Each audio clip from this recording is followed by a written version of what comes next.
Medyo third day adventure namin is gagala uli.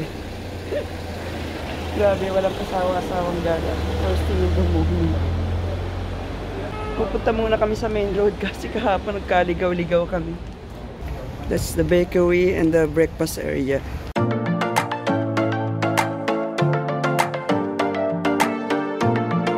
Then coming out from the minor road, papunta na po kami sa major road.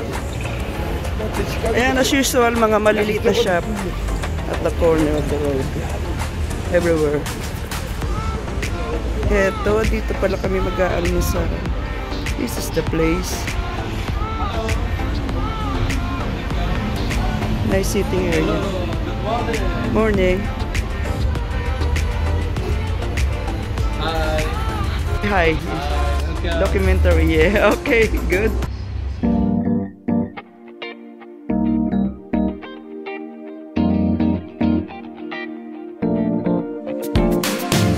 Alright, say something. Our waiters actually very cool. Just greeted us with a very beautiful smile this morning. So now we're having a coffee.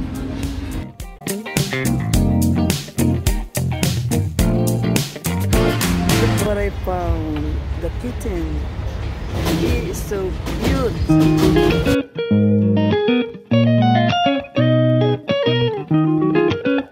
Oh my darling, have all of those.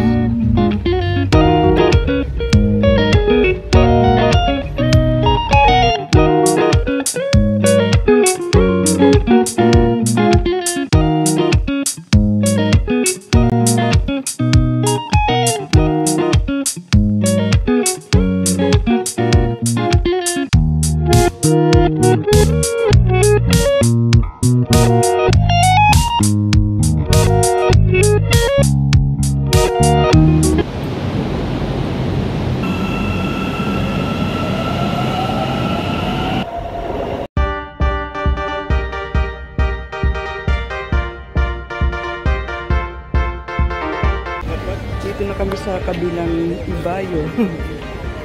Sa kabila ng pinanggalingan namin. Mas maayos siya rito.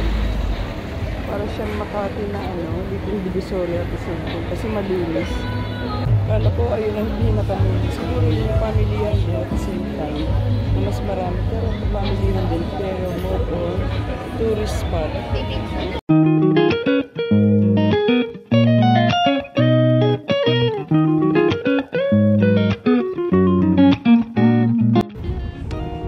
At last, we found the little park here by the river, and then there is monument in the middle of it, and that's the bridge, the metro. Ang ganda pala talaga ng Istanbul. I highly recommended it to the tourists.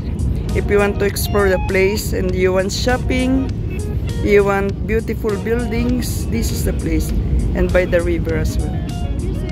And po yung train. What I'm looking for. That water. River actually.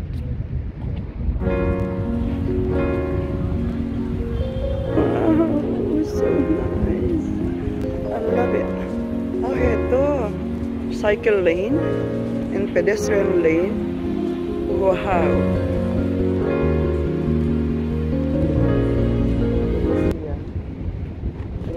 Bago masagasaan ng motor, kumukuha. Hindi, watch out for them. Ang rin to eh. Kanina muntik nang mahagip ng taxi. Hindi tumitingin sa kanyang nilalaka. Parang emo. Ang ganda ng sombrero ko, no? Ang ganda ng niya, ng texture. Makapal, hindi katulad sa England, medyo manipis. Ito is just enough to keep your head warm.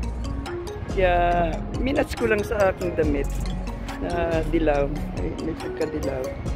Diba? Ayan. Ganda ng river. Super. Saka yung sidewalk niya. Maayos siya. Maayos. Talagang impressed na ako rito sa Istanbul kahapon pa. Nang isang araw pa mula sa kanilang airport. Napakalinis, malaki, maganda, ang ganda ng ceiling. pati mga structure niya. Though makikita mo medyo may mga mahihirap din na tao, kaya nga lang hindi ganong halata, hindi katulad sa Manila. Pupuntahan po kaming restaurant sa tabi po ng sa tabi-tabi. Ang ganda ng mga silya nila, lamesa. Ito ha. Ayan, ang ganda na. This side, di ba? Very impressive. Tapos, kaya nga lang sa kabila niyan, ganito yung itsura niya. So, magkakape na kami. After ng mahabang lakad, nakaan na kami siguro 10,000. Fresh fish here. And smell. Those are the prices. Different kinds of seafood. Fresh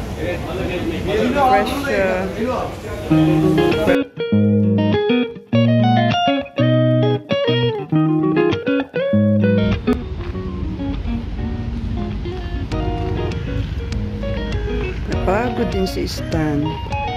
Uupo na po kami. Ang ganda rito. Kahit maliit lang na park, may mga structure na magaganda. Tulad nyo na yung maliit na ano yung bahay. Saka marami sila mga stray dog dito. Ba yan? Mga asong ligaw. Pusang ligaw.